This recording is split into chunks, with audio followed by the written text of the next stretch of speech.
দুর্নীতির আড্ডাখানা, আখড়াখানা বাংলাদেশ, ঠিক কিনা বলেন? প্রথম আলোর রিপোর্ট, গত 15 বছরে উন্নয়নের নামে লুটপাট হয়েছে প্রায় 2.25 লাখ কোটি টাকা। গত 15 বছরে কারা ছিল জানেন তো? হ্যাঁ, শুধু ওনাদেরকেই দোষ দিয়ে লাভ নাই। স্বাধীনতার পর থেকে শুধু শাসকের হাত বদল হয়েছে, আমরা কিছু পাই নাই, ঠিক কিনা বলেন? শুধু ওনাদের দোষ দিয়ে কি লাভ? একদল খাইছে, আরেক দল খাওয়ার জন্য রেডি হয়ে আছে। আমরা এরকম চাই না। আমরা চাই স্বাধীন সার্বভৌম বাংলাদেশ। আমরা চাই দুর্নীতিমুক্ত বাংলাদেশ। বঙ্গভবনে লা ইলাহা ইল্লাল্লাহর পতাকা উড়ুক, আমরা চাই কি চাই না? প্রতিটি জেলা অফিসে, ডিসি অফিসে লা ইলাহার পতাকা ঝুলুক, আমরা চাই কি চাই না? ইসলাম দিয়ে আমাদের সংসদ ভবন চলুক, আমরা চাই কি চাই না? আমি নিউজটা যে কতবার বললাম, এটা কি সম্ভব? 3.25 লাখ কোটি টাকা লুটপাট, মানে লুটপাট করতে করতে এদেশের জনগণকে ফুটপাতে বসায় দিচ্ছে। প্রিয় ভাইরা, জাপানের মানুষও মানুষ, আমরাও মানুষ। সিদ্ধান্ত আপনার, কোন মানুষ হবেন, ভালো মানুষ না খারাপ মানুষ? আজকের আলোচনার বিষয় হচ্ছে মানব সম্পদের উন্নয়ন, human resource development. It's a process to increase the capacity of knowledge, skill, capacity of the people of a country. একটা দেশের মানুষের জ্ঞান, তাদের দক্ষতা কি করে বাড়ানো যায়, বাড়িয়ে দেশের উন্নয়ন করানো যায়, এটাই হচ্ছে মানব সম্পদ উন্নয়নের মূল কথা। তাহলে মানব সম্পদ হচ্ছে একটা দেশের সবচাইতে শক্তিশালী পুঁজি। প্রাকৃতিক সম্পদ, খনিজ সম্পদের চেয়েও দামি হচ্ছে মানব সম্পদ। আমার প্রিয় যশোর, প্রাকৃতিক সম্পদ, খনিজ সম্পদের চেয়ে দামি সম্পদ কি সম্পদ? আল্লাহ তাআলা দয়া করে আমাদেরকে এই মানব সম্পদ দিয়েছেন। আসুন আমাদের এই মানুষগুলোকে আমরা সোনার মানুষ বানাই। রাজি আছেন তো সবাই? রাজি আছেন? মানুষ পারে না এমন কোনো কিছু নাই, চাইলে সব পারে। এজন্য মানুষকে তারবিয়া দিতে হবে, যথাযথভাবে তাদেরকে গড়তে হবে। আসুন আমরা সিরাতের আয়নায় বিশ্বনবীর জীবনী থেকে দেখি তিনি কিভাবে হিউম্যান রিসোর্সকে ম্যানেজ করতেন। যদি আপনাদের সময় হয়, দু একটা উদাহরণ দিয়ে আজকে আমি আমার আলোচনার বিদায় নিব। হবে সময় হবে কয়েক মিনিট? হ্যাঁ, শান্ত থাকবেন তো? শান্ত থাকবা? হ্যাঁ, ঠিক আছে। বিষ্ণু ইসলাম কিভাবে হিউম্যান রিসোর্সকে ম্যানেজ করতেন, মজার কথা আছে কয়েকটা, বলে বিদায় নিব। বিশ্বনবী কিভাবে এই মানব সম্পদকে ম্যানেজ করতেন? বিশ্বনবী, he was a very good talent hunter, চৌকস ট্যালেন্ট হান্টার ছিল। কার মধ্যে কি ট্যালেন্ট আছে দেখলেই বুঝে ফেলতেন। সুবহানাল্লাহ পড়বেন না? কি নবী আমরা পেয়েছি! He was a very good talent hunter. আমার নবী, তিনি চৌকস ট্যালেন্ট হান্টার ছিলেন।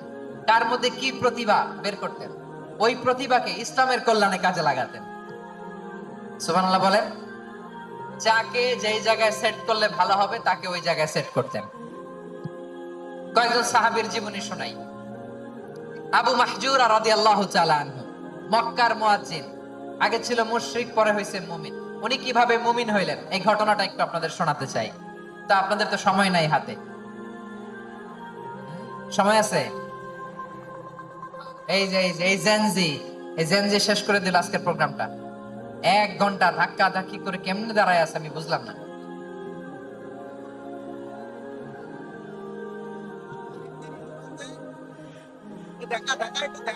না না, তাকবির না, তাকবির না, চুপ করতে হবে। What I need, you stop. Just shut up. চুপ। হ্যাঁ, ঠিক আছে, এভাবে। আবু মাহজুরা রাদিয়াল্লাহু তাআলা আনহু কিভাবে মুসলিম হলেন আওয়াজ করে শুনেন। হুনাইনের যুদ্ধ, 8ম হিজরি। বিষ্ণু ইসলাম হুনাইনের যুদ্ধ শেষে ফিরতেছেন। পথিমধ্যে বেলাল রাদিয়াল্লাহু তাআলা আনহু, এই যে আবার কথা, আয় রে আল্লাহ রে, এখানে ধাক্কা থাকি কেন? চলে যাও, পেছনে যাও, যাও পেছনে যাও। কি আজীব তামাশা! যেখানে যায় এখানে ধাক্কা ধাক্কি, মারামারি, গায়ের উপরে, কাঁধের উপরে, শাউটিং। অনেক গুরুত্বপূর্ণ কথা পয়েন্ট করে নিয়ে আসে যে বলবো, এই শাউট করার কারণে প্রোগ্রামটাই নষ্ট করে দেয়। আসছে আমার ভালোবাসা দেখাইতে, প্রোগ্রামটাই শেষ করে দিয়ে চলে যায়। স্টপ। আবার কথা বল, স্টপ। হুনাইনের যুদ্ধে 8ম হিজরি, কত হিজরি সবাই বলেন না একটু, কত হিজরি? 8ম হিজরিতে হুনাইনের যুদ্ধে রাসূল সাল্লাল্লাহু আলাইহি ওয়াসাল্লাম ফিরে আসতেছেন মদিনায়। পথিমধ্যে বেলাল রাদিয়াল্লাহু তাআলা আনহু আযান দিচ্ছেন। কি দিচ্ছেন? তো পাশে ছিল মুশরিকদের একটা পল্লী, কিছু মুশরিক তরুণ, কিছু অমুসলিম কিশোর, তারা আযানকে ব্যঙ্গ করতেছে। আমাদের বাংলায় মুখ ভেঙ্গানো বলে আর কি।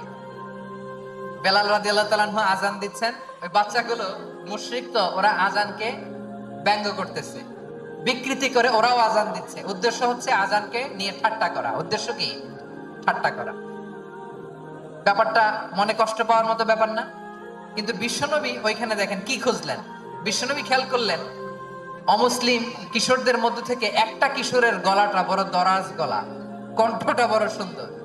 খেয়াল করে দেখলেন যে কিছু কিশোর বেলালের আযানকে ব্যঙ্গ করে, বিকৃতি করে, কিন্তু একজনের কণ্ঠ দেখতে পাচ্ছেন না এত দূরে, কিন্তু কণ্ঠটা বড় সুন্দর, দরাজ গলা। বিশ্বনবী সাহাবীদেরকে বললেন, ধরো এগুলারে, ধরো।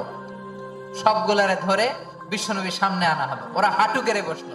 বিশ্বনবী বললেন, তোমাদের মধ্যে কে যেন ব্যঙ্গ করে আযান দিচ্ছিল, তার গলাটা বড় উঁচু, গলার বেসটা বড় মজবুত, মেলোডিয়াস, সুমধুর কণ্ঠ। কে? আবু মাহজুরা বলে, আমার বন্ধুরা সবাই আমার দিকে আঙ্গুল দেখায়, আমি পড়ে গেছি বিপদে। রাসূল সাল্লাল্লাহু আলাইহি ওয়াসাল্লাম বাকি অমুসলিম তরুণদেরকে ছেড়ে দিলেন, বললেন তোমরা যাও। এবার আবু মাহজুরারে পাইছে। আবু মাহজুরার চুলের মধ্যে হাত দিলেন বিশ্বনবী, মাথায় হাত দিয়ে বললেন, এবার আযান দাও দেখি। আবু মাহজুরা বলে, আমি তো আযান দিতে জানি না, কারণ আমি তো বেলাল একটা শুইনা দিছি, আমার তো মুখস্থ নাই, আমি তো আযান দিতে জানি না। বিশ্বনবী বললেন, জানো না? তাহলে আসো, আমি তোমারে শিখাই দেই। সুবহানাল্লাহ পড়া। আবু মাহজুরা হাঁটু গেড়ে বসে, বিশ্বনবীর মোবারক হাত আবু মাহজুরার চুলের মধ্যে। বিশ্বনবী আযানের মুআল্লিম আবু মাহজুরাকে বলতেছে, ঠিক আছে তোমারে শিখাই দিচ্ছি, আমি যা যা বলবো আমার সাথে সাথে বলো, পারবা? আবু মাহজুরা বলে, পারবো। বিশ্বনবী আযান দিচ্ছেন, মাথায় হাত দিয়ে আল্লাহু আকবার, আল্লাহু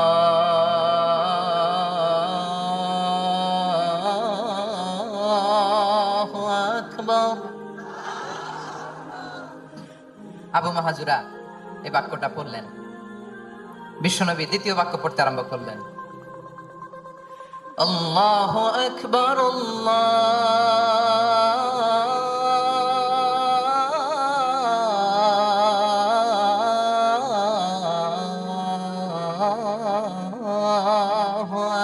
আকবার। আবু মাহজুরা এই বাক্যটা বললেন। বিশ্বনবী আবু মাহজুরার মাথার মধ্যে হাত দিয়ে তৃতীয় বাক্য বললেন, আশহাদু আল্লা ইলাহা ইল্লাল্লাহ,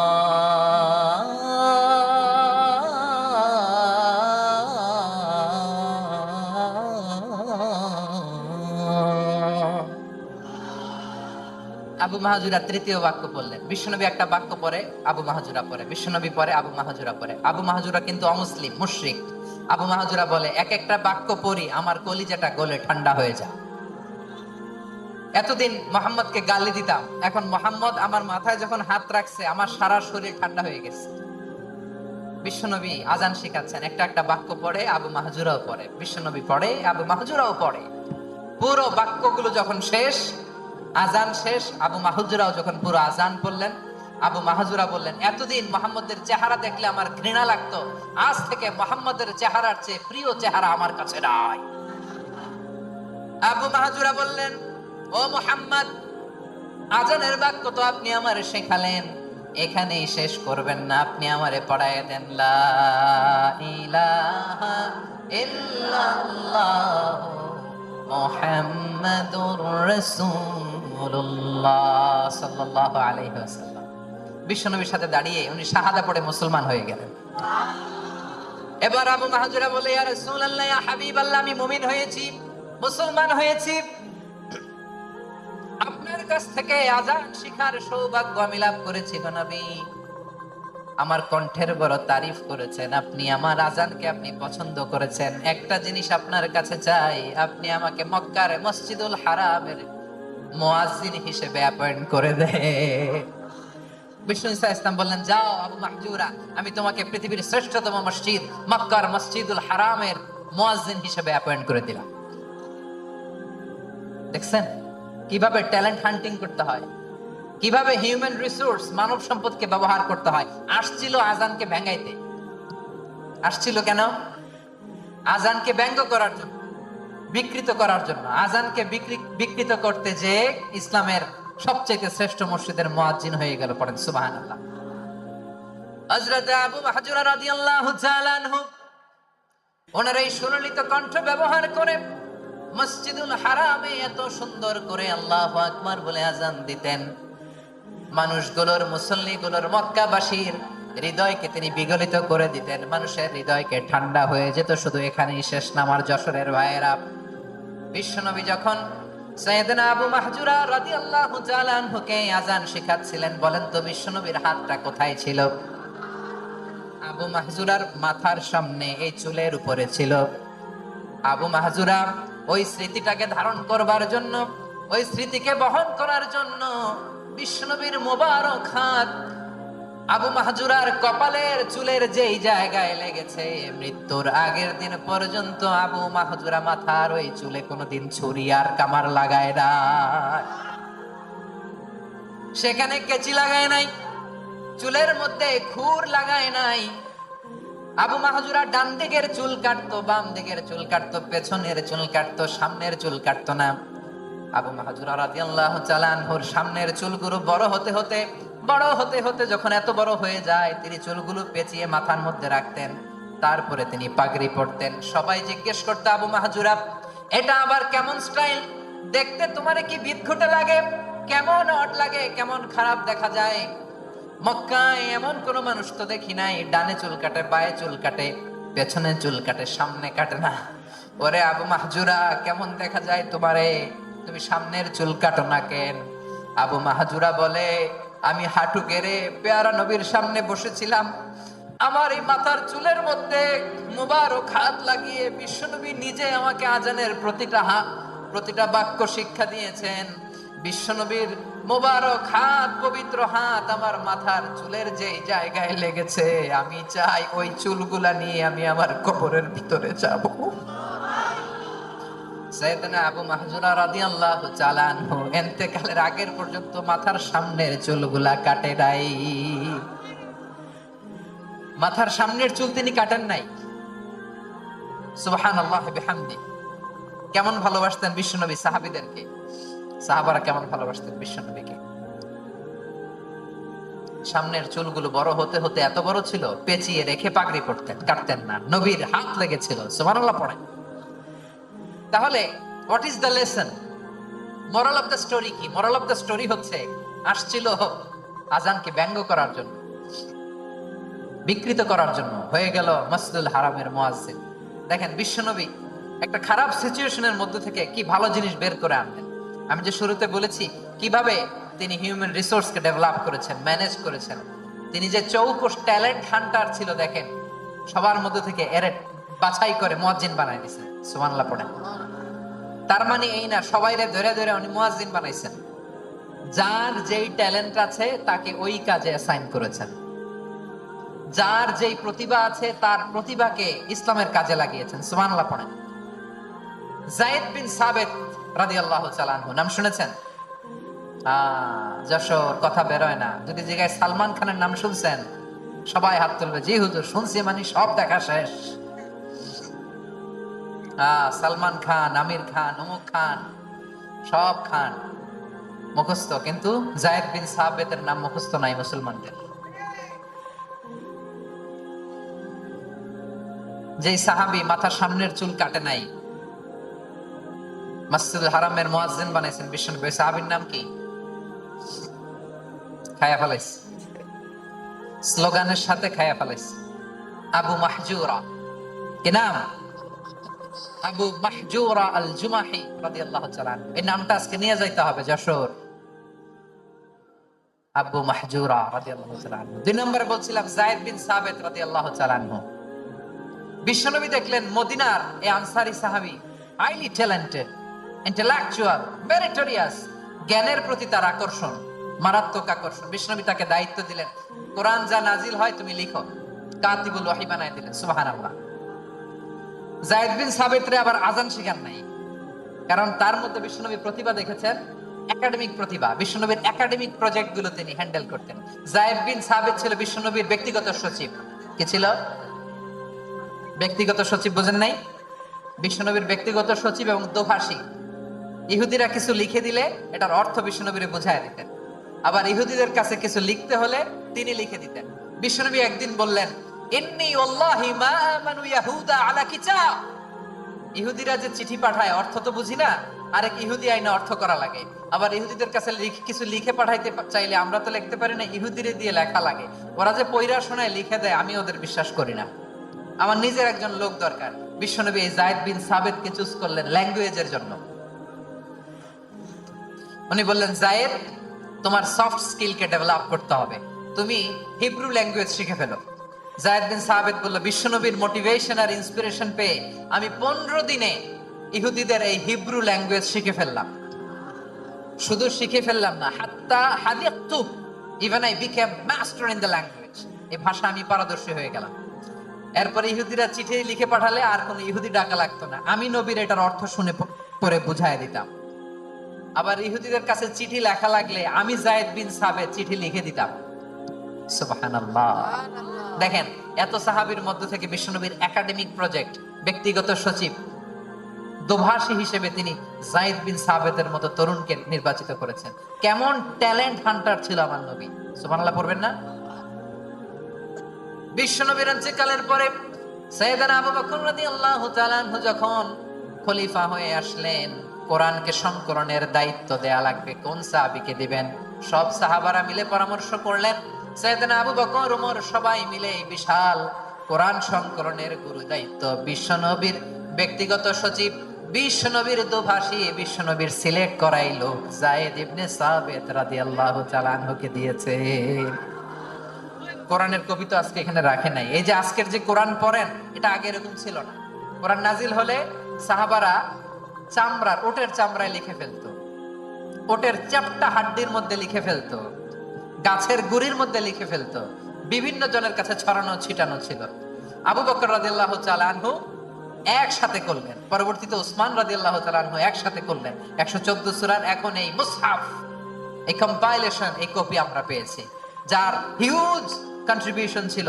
এই পুরো কোরআন কম্পাইলেশনের প্রজেক্ট ম্যানেজার ছিল যায়েদ বিন সাবিত রাদিয়াল্লাহু তাআলা। কোরআন কম্পাইলেশনের প্রজেক্ট ম্যানেজার। দেখেন, ওনারে মাথায় হাত দিয়ে আযান শিখায় নাই। সুবহানাল্লাহ কইবেন না?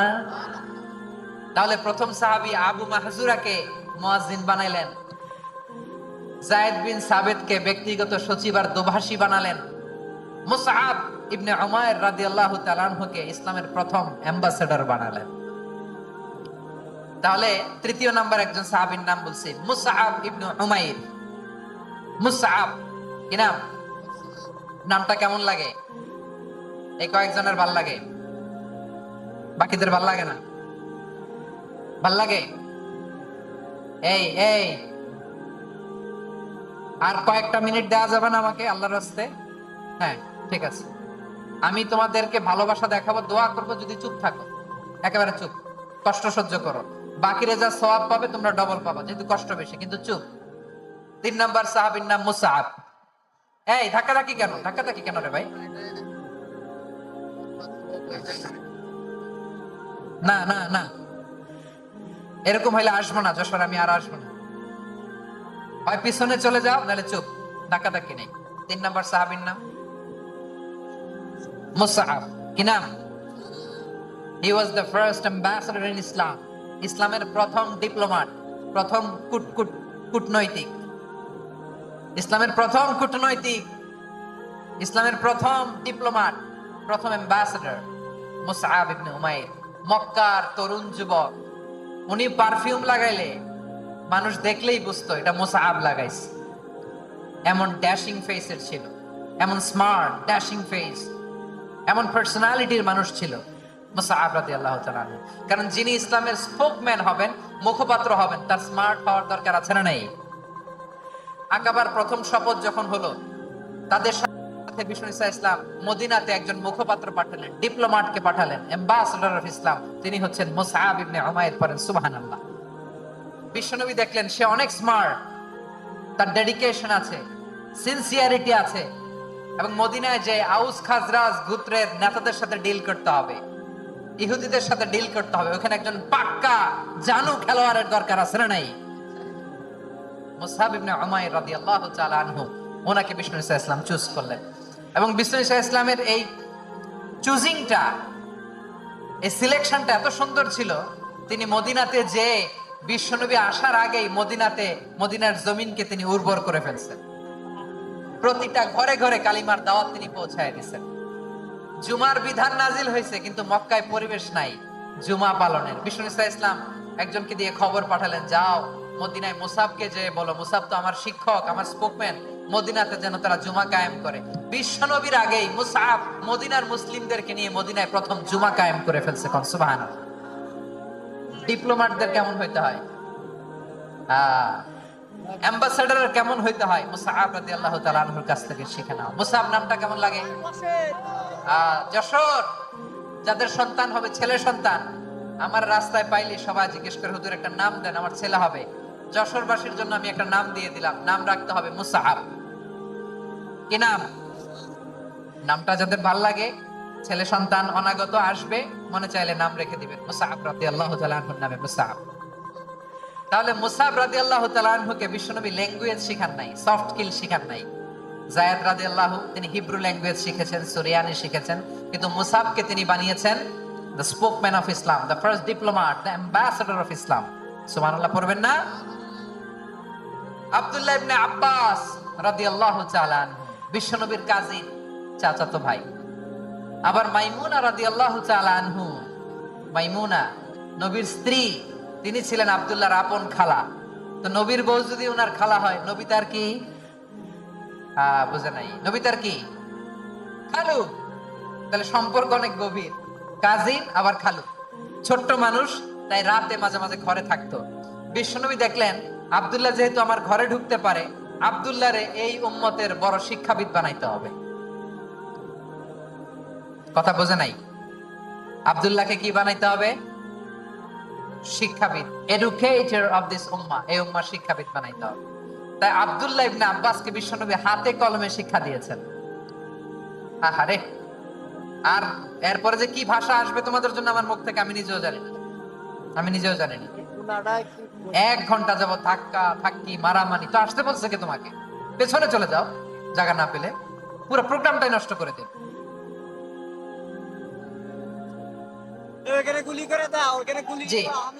আমার দিকে তাকান, আমি শেষ করে দিচ্ছি। হবে না, ইন্টেলেকচুয়াল আলোচনা এখানে হবে না, আমি বুঝতে পারছি, শেষ করে দিচ্ছি। আব্দুল্লাহ ইবনে আব্বাস রাদিয়াল্লাহু তাআলা আনহু, মনোযোগ দিয়ে কয়েকটা মিনিট শুনুন, আমি এখনই শেষ করে দিচ্ছি। এরপর আওয়াজ করবে, এই যে এগুলো কি আমি বুঝলাম না। আমি বললাম না সব করা যাবে, বসে যাও, শুয়ে যাও, চলে যাও, আওয়াজ করা যাবে না। অন্যকে বসো এটাও বলার দরকার নেই, জাস্ট এদিকে তাকাও। আল্লাহ। আব্দুল্লাহ ইবনে আব্বাস রাদিয়াল্লাহু তাআলা আনহু, ওনাকে বিশ্বনবী হাতে কলমে শিক্ষা দিয়েছেন, যেহেতু উম্মতের শিক্ষাবিদ হবে, এডুকেটেড হবে। তো বিশ্বনবী রাতে যখন তাহাজ্জুদ পড়তেন, ছোট্ট আব্দুল্লাহ ঘরে থাকতো। বুঝতে পেরেছেন? ছোট্ট মানুষ তো ঘরে থাকতো। তো বিশ্বনবী তাহাজ্জুদের জন্য একবার দাঁড়িয়েছেন, ছোট্ট আব্দুল্লাহ ওযু করে দাঁড়াইছে। আচ্ছা বলেন তো, ইমাম আর মুসল্লি মোট যদি 2 জন হয়, একজন ইমাম একজন মুসল্লি, তো মুসল্লি ইমামের কোন দিকে দাঁড়াবে? ডানে দাঁড়াবে। ছোট্ট আব্দুল্লাহ বুঝে নাই, বিশ্বনবী তাহাজ্জুদ শুরু করেছেন, উনি একতেদা করছেন আর দাঁড়াইছেন বায়ে। কোথায় দাঁড়িয়েছেন? আব্দুল্লাহ বলেন, যখন আমি বায়ে দাঁড়ালাম, আখাযা রাসূলুল্লাহ সাল্লাল্লাহু আলাইহি ওয়াসাল্লাম উযুনি আল ইউমনা ইয়াফতিলুহা, বিশ্বনবী নামাজরত অবস্থায় আমার কান ধরে টেনে আমার ডান দিকে এনে দাঁড় করায় দিলেন। পড়েন সুবহানাল্লাহ। দেখেন, হাতে কলমে শিক্ষা। আর জীবনে ভুল হবে? কথা কয় না, আর ভুল হবে? আর ভুল হবে না। এভাবে বিশ্বনবীর অনেক সঙ্গ পেয়েছেন, সফর করেছেন, একই বাহনে বসেছেন, এক বাহনে বসে লম্বা নাসিহত করেছেন, বলেছেন ইয়া গোলাম ইহফাজিল্লাহ ইয়াহফাজকা ইহফাজিল্লাহ তাজিদহু তুজাহাক ইদা সাআলতা ফাসআলিল্লাহ ওয়া ইদা ইসতাআনতা ফাসতাইন বিল্লাহ। আল্লাহর বিধান মানো, আল্লাহর বিধান রক্ষা করো, আল্লাহ তোমায় রক্ষা করবে। আব্দুল্লাহ, চাইতে হলে আল্লাহর কাছে চাও, সাহায্য চাইতে হলে আল্লাহর কাছে সাহায্য চাও। মনে রাখো, গোটা বিশ্বের সবাই যদি তোমার সাহায্য করতে চায় ততটুকুই করতে পারবে যতটুকু আল্লাহ তোমার নসিবে রেখেছে। গোটা বিশ্ব যদি তোমার বিরুদ্ধে ষড়যন্ত্রে দাঁড়িয়ে যায়, ক্ষতি ততটুকু করতে পারবে যতটুকু তোমার জন্য বরাদ্দ আছে, এর বাইরে কিছু করতে পারবে না। আওয়াজ করে বলেন ঠিক কিনা? এভাবে হাতে কলমে শিখিয়েছে। বিশ্বনবীর সঙ্গ পেয়েছেন, ওনাকে বিষ্ণু ইসলাম শিক্ষাবিদ, এডুকেটেড অফ দিস উম্মাহ হিসেবে সিলেক্ট করেছেন, হাতে কলমে শিখিয়েছেন। বিশ্বনবী একবার প্রকৃতির ডাকে সাড়া দিয়ে এসেছেন। এখন কি করতে হবে? নামাজের জন্য ওযু করতে হবে। বিশ্বনবী এসেই দেখেন ওযুর বদনায় পানি ভরা, খুশি হয়ে গেলেন, বললেন কে রেখেছে পানি? একজন বলল আব্দুল্লাহ রেখেছে। বিশ্বনবী অত্যন্ত খুশি হলেন, খুশি হয়ে একটা দোয়া করলেন, বললেন আল্লাহুম্মা ফাক্কিহু ফিদ্দীন ওয়া আল্লিমহু তা'ওয়ীল। আল্লাহ, তুমি আব্দুল্লাহকে দ্বীনের বুঝ দিও আর কোরআনের তাফসীর শিক্ষা দিও। বিশ্বনবীর এই দোয়া এমন লাগছে, উনি রাইসুল মুফাসসিরিন, এই পৃথিবীতে যত মুফাসসির ছিল, যত মুফাসসির আসবে, সকল মুফাসসিরের সম্রাট হিসেবে স্বীকৃত হয়েছেন। আব্দুল্লাহ ইবনে আব্বাস, বিশ্বনবী ওনারে আজান শিখান নাই, বিশ্বনবী ওনারে ল্যাঙ্গুয়েজ শিখান নাই, বিশ্বনবী ওনারে অ্যাম্বাসাডর বানান নাই, হাতে কলমে শিক্ষা দিয়েছেন। ছোট্ট মানুষ, বিশ্বনবী ইন্তেকাল করলেন, আবু বকরের সময় গেল, ওমরে ফারুকের খেলাফত, তখনও তিনি তরুণ। ওমরে ফারুক রাদিয়াল্লাহু তাআলা আনহু ওনার ক্যাবিনেট মিনিস্ট্রির বৈঠকে এই আব্দুল্লাহ ইবনে আব্বাসকে পাশ দিয়ে বসায় রাখতেন। বয়স্ক সাহাবারা এটা পছন্দ করতো না, তারা বলতো ঘটনা কি, আব্দুল্লাহর মতো ছেলে নাতি আমাদের আছে, এরা কেন রাখে ওমরে ফারুক? ওমরে ফারুক এটা টের পেলেন, তিনি বুঝতে পারলেন যে ক্যাবিনেট মেম্বাররা এটা পছন্দ করে না, ছোট্ট আব্দুল্লাহরে কেন রাখি, কেন যে রাখি এটা একদিন বুঝাবো। একদিন মিটিং এ তিনি সবাইকে বললেন ইদা জাআ নাসরুল্লাহি ওয়াল ফাতহ। এই আয়াত দ্বারা উদ্দেশ্য কি বলেন তো মুরব্বী সাহাবীরা? এক সাহাবী বলেন এই সূরা দ্বারা উদ্দেশ্য, আল্লাহ বলেছেন আমাদেরকে বিভিন্ন ল্যান্ড, বিভিন্ন এলাকা বিজয় করতে হবে। ওমরে ফারুক বললেন না, হয়নি। আরেকজন বললেন বিজয় হওয়ার পর আমাদের বেশি বেশি আল্লাহর বরত্বের ঘোষণা দিতে হবে, এটা উদ্দেশ্য। ওমরে ফারুক বললেন না, হয় নাই। যারা জিজ্ঞেস করেন কেউ পারে না। সব শেষে বিশ্বনবী ছোট্ট আব্দুল্লাহরে বলেন আব্দুল্লাহ ইদা জাআ নাসরুল্লাহি ওয়াল ফাতহ, এর দ্বারা উদ্দেশ্য কি বলো তো? ছোট্ট আব্দুল্লাহ বলেন হুয়া আজালু রাসূলিল্লাহ। এই আয়াত দ্বারা বিশ্বনবীর বিদায়কে উদ্দেশ্য নেওয়া হয়েছে। ওমরে ফারুক বললেন হাযা হুয়া, এটাই তো সঠিক উত্তর, এটাই সঠিক তাফসীর এই আয়াতের। কারণ ইদা জাআ নাসরুল্লাহি ওয়াল ফাতহ, যখন আল্লাহর সাহায্য আর বিজয় আসবে, ওয়া রাআইতান নাসা ইয়াদখুলুনা ফি দীনিল্লাহি আফওয়াজা, আপনি দেখবেন দলে দলে, ঢলে ঢলে, বানের পানির মতো মানুষ ইসলামের দিকে ঢুকতেছে। ইসলামের বিজয় হয়েছে, তো ইসলামের বিজয়ের মিশন নিয়ে নবী আসছে। বিজয়ী যখন হয়ে গেছে, এখন তো নবীর বিদায় হবে। জোরে বলেন ঠিক কিনা? কোন সাহাবী এই সূক্ষ্ম কথাটা ধরতে পারে নাই, ওই আব্দুল্লাহ ছাড়া। আব্দুল্লাহ যখন উত্তর দিছে, সব সাহাবীদের টনক নড়েছে। এরপর থেকে কোন ক্যাবিনেট মিটিং এ আর কোন সাহাবারা কোনো প্রশ্ন করে নাই। আওয়াজ করে পড়েন সুবহানাল্লাহ। বিশ্বনবী আব্দুল্লাহ ইবনে আব্বাসকে এডুকেটর অফ দ্য উম্মাহ, উম্মার শিক্ষাবিদ হিসেবে গ্রহণ করেছেন। আওয়াজ করে পড়তে হবে আল্লাহু আকবার। সাহাবীদের নামগুলো মনে থাকবে? এক নম্বরে আবু মাহজুরা, মুয়াজ্জিন বানাইছেন। যায়েদ ইবনে সাবিত, দোভাষী, ট্রান্সলেটর অফ প্রফেট, এবং তিনি ছিলেন বিশ্বনবীর ব্যক্তিগত সচিব। মুসআব ইবনে উমাইর, the first ambassador and diplomat of Islam. আব্দুল্লাহ ইবনে আব্বাস, এই উম্মার সবচেয়ে বড় এডুকেটর, শিক্ষাবিদ। আরেকজন ছিল আব্দুল্লাহ ইবনে মাসউদ রাদিয়াল্লাহু তাআলা। দুই আব্দুল্লাহ, আব্বাস গেল, আরেকজন হচ্ছে মাসউদ। মক্কার তরুণ, ছাগল পালতো মুশরিকের। বিশ্বনবী আর আবু বকর রাদিয়াল্লাহু তাআলা আনহু একবার গেলেন, যে দেখে এই তরুণ দাঁড়ায় আছে। বিশ্বনবী বলেন আমি খুব ক্ষুধার্ত, তোমার কাছে কি দুধ আছে ছাগলের? আব্দুল্লাহ ইবনে মাসউদ বলে আছে। ওয়ালাকিন আনা মু'তামান, যে দুধ আছে এটা আমানতের, আমি দিতে পারবো না। বিশ্বনবী এইটা শুনেই তার টার্গেট করে ফেলছে। আনা মু'তামান, দুধ আছে কিন্তু এটা আমার মালিকের, আমি তো দরদ দেখাই, আমার মালিকের দুধ আপনি পথিক, আপনারে দিতে পারি না। বিশ্বনবী টার্গেট করে ফেলছেন, এরে আমার কাজে লাগাইতে হবে। বিষ্ণু বললেন আচ্ছা ঠিক আছে দুধ দিও না, কিন্তু এমন ছাগি আছে কিনা যেই ছাগির সাথে কোনো ছাগলের মিলন হয় নাই, তার ওলানে দুধও আসে নাই, বাচ্চাও নাই, এরকম ছাগির থেকে যদি আমি দুধ খাই তাহলে তো সমস্যা নাই। বলতেছে এরকম ছাগির থেকে দুধ খেলে সমস্যা নাই, কারণ এরকম ছাগির ওলান থেকে দুধ আসবেও না। বলতেছে ঠিক আছে এরকম একটা ছাগি নিয়ে আস। নিয়ে আসা হলো। বিশ্বনবী বিসমিল্লাহ বলে ওই ছাগির ওলানে হাত দিলেন। হাত দিতে দেরি, পুরো ওলানটা দুধে ভরে যেতে দেরি হয় না। বিশ্বনবী আর আবু বকর রাদিয়াল্লাহু তাআলা আনহু দহন করে পেট ভরে খেলেন। এই দৃশ্য আব্দুল্লাহ ইবনে মাসউদের হৃদয়ে দাগ কাটলো। এই মুজিজা দেখে তিনি বললেন আশহাদু আল্লা ইলাহা ইল্লাল্লাহ ওয়া আশহাদু আন্না মুহাম্মাদুর রাসূলুল্লাহ। তিনি ষষ্ঠ মুসলিম ছিলেন, 6 নম্বর মুসলমান। ওনাকে টার্গেট করে বিশ্বনবী দেখলেন এমন ইন্টেলেকচুয়াল ব্রেন, উনি সূক্ষ্ম সূক্ষ্ম জিনিস বুঝে বেশি, ফিকহি জ্ঞান ওনার মধ্যে বেশি। বিশ্বনবী ওনাকে কোরআনের জ্ঞান শিক্ষা দিতে লাগলেন। উনি বিশ্বনবী সবার কাছে কোরআন শোনায়, কিন্তু বিশ্বনবী নিজে আব্দুল্লাহ ইবনে মাসউদের কাছ থেকে কোরআন শুনতো।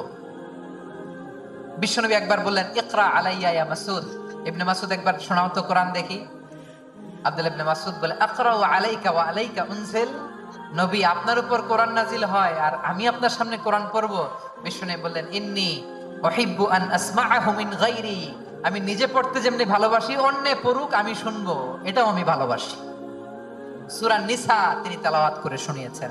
এমন সূক্ষ্ম সূক্ষ্ম বিষয় বিশ্বনবী ওনাকে ধরিয়ে দিয়েছেন। উনি হয়ে গিয়েছেন আব্দুল্লাহ ইবনে আব্বাস, হয়েছেন রাইসুল মুফাসসিরিন, ওই হয়ে গিয়েছেন ফাকিহুল উম্মাহ। ওনার চাইতে বড় ফকি এই পৃথিবী আর দেখবে না। চিল্লায় বলেন সুবহানাল্লাহ। উনি বলতেন ওয়াল্লাহি ওয়াল্লাহি ইল্লাযী লা ইলাহা গায়রু মা উনজিলাত সূরাতুন ইল্লা ওয়া আনা আ'লামু আইনা উনজিলাত ওয়া ফিমা উনজিলাত। বিশ্বনবী এমন ভাবে কোরআনের দার্স আমাকে দিয়েছেন, কোরআনে যত সূরা নাজিল হয়েছে, যেখানে নাজিল হোক না কেন আমি জানি এটা কোথায় নাজিল হয়েছে এবং কোন প্রেক্ষাপটে নাজিল হয়েছে। এমন একটা সূরা নাই যে সূরার কোথায় নাজিল হয়েছে আমি মাসুদের জানা নাই, কোন প্রেক্ষাপটে নাজিল হয়েছে আমার জানা নাই। এরকম ঘটবে না। চিল্লায় বলেন আল্লাহু আকবার। এই আব্দুল্লাহ ইবনে মাসউদ রাদিয়াল্লাহু তাআলা ওমর ফারুকের সময় কুফার চিফ জাস্টিস ছিলেন। কুফা নগরীর চিফ জাস্টিস। চিফ জাস্টিস বুঝেন নাই? বিচারপতি। কি ছিলেন? সবাই বলে নাই কি ছিলেন? বিচারপতি ছিলেন। এবং ওনার যে ফিকহি জ্ঞানের ধারা, এটাই আলকামা, ইব্রাহিম আন-নাখাই, হাম্মাদ ইবনে সুলাইমান হয়ে ইমাম আবু হানিফা পর্যন্ত পৌঁছেছে। এবং ওনার ফিকহি জ্ঞানের ধারাই হানাফি মাযহাবে অ্যাকসেপ্ট হয়েছে। আজও এগুলো হানাফি মাযহাবে চর্চিত হয়। হানাফি মাযহাবের সব ফিক আব্দুল্লাহ ইবনে মাসউদের ফিকহি জ্ঞানের ধারা থেকে নেওয়া হয়েছে। চিল্লায় পড়েন সুবহানাল্লাহ। তাহলে উনাকে বিশ্বনবী বানিয়েছেন জুরিস্ট, আইনবিদ, ফাকিহ। উনারে আজান শিখান নাই। হিউম্যান রিসোর্স ডেভেলপমেন্ট কিভাবে করবেন, মানব সম্পদের উন্নয়ন কিভাবে করতে হয়, কিভাবে যার যেখানে প্রতিভা কাজে লাগাতে হয় উনি দেখিয়েছেন। সুবহানাল্লাহ পড়বেন না? খালিদ বিন ওয়ালিদ নাম শুনছেন? কে কে শোনেন নাই হাত তোলেন। কি ছিলেন? বীর যোদ্ধা ছিলেন খালিদ বিন ওয়ালিদ। কিন্তু তিনি ইসলাম ধর্ম গ্রহণ করেছেন অনেক দেরিতে, 8ম হিজরিতে। তার মানে 8ম হিজরির আগে উনি মুশরিকদের পক্ষে লড়াই করেছেন। ওনার হাতে কত মুসলিম সাহাবী যে নিহত হয়েছে হিসাব নাই। বিষ্ণুনবী টার্গেট করে রাখছে, তুমি আমাদের মুসলিমদের এত ক্ষতি করলা, তুমি যখন মুসলমান হবা তোমার দিয়ে আমি এমন কাম করামু যে এটা আর কেউ করতে পারবে না। সুবহানাল্লাহ নাই? যশোর ক্লান্ত হয়ে গেছে। মাশাআল্লাহ। বসুন। খালিদ বিন ওয়ালিদ রাদিয়াল্লাহু তাআলা 8ম হিজরিতে মুসলিম হয়েছেন, মক্কা বিজয়ের আগে। তো মক্কা বিজয়ের আগে যখন মুসলিম হয়েছেন, এর আগে কি করছেন? কাফিরদের সাথে যুদ্ধ করেছেন। উনি উহুদের যুদ্ধে মুসলমানদের যে পরাজয় ভাব, কঠিন পরিস্থিতির মুখোমুখি ওনার কারণে পিছন থেকে এমন আতর্কিত আক্রমণ করেছেন, মুসলমানদেরকে কচুকাটা করেছেন। 8ম হিজরিতে আল্লাহ তাআলা হেদায়েতের নূর দিয়ে ওনার হৃদয়টাকে উজালা করে দিলেন। লা ইলাহা এটা এমন বাণী যার হৃদয়ে একবার টাচ খাবে, এটা থেকে সে আর পালিয়ে বেড়াতে পারে। ঝিনুকের ভেতর লুকিয়ে থাকে যেমন মতি, ঝিনুকের ভেতর লুকিয়ে থাকে যেমন মতি, কালমা শাহাদাতে আছে আল্লাহর জ্যোতি কালমা শাহাদাতে আছে আল্লাহর জ্যোতি। ঠিক কিনা বলে? মক্কা বিজয়ের আগে মুসলিম হলেন, হওয়ার পরে বিশ্বনবীর টার্গেট ফুলফিল হলো। ওই যে টার্গেট করে রেখেছেন আর দোয়া করেছেন, খালিদ বিন ওয়ালিদ যদি মুসলিম হয় তাকে আমি মিলিটারি চিফ বানাবো। ওনাকে আজান শিখান নাই, ওনার কান ধইরা নামাজের এই মাথা থেকে ওই মাথা আনান নাই, ফিকহি কোরআনের সূক্ষ্ম তাফসীর ওনারে শিখান নাই, অ্যাম্বাসেডর বানান নাই। বিষ্ণু ইসলাম উনাকে সামরিক অভিযানে প্রেরণ করেছেন। সামরিক অভিযানে তিনি প্রেরণ করেছেন। ওনার জীবদ্দশায় ওনার নেতৃত্বে যতগুলো যুদ্ধ হয়েছে একটা যুদ্ধেও তিনি পরাজয় বরণ করেন না। ওমরে ফারুকের সময়কালে তিনি চিফ অফ মুসলিম মিলিটারি মানে মুসলিম সেনাপতি হয়েছেন। যশোর আওয়াজ করো, ঠিক কিনা বলো? সেনাপতি, মুসলিম সেনাপতি। তাহলে কিভাবে হিউম্যান রিসোর্স ব্যবহার করতে হয় গোটা বিশ্ব আমার নবীর কাছ থেকে শিখে না। খালিদ বিন ওয়ালিদ, ওনাকে বিশ্বনবী একটা উপাধি দিয়েছেন। উপাধিটা হচ্ছে সাইফুল্লাহিল মাসলুল, আল্লাহর নাঙ্গা তলোয়ারি।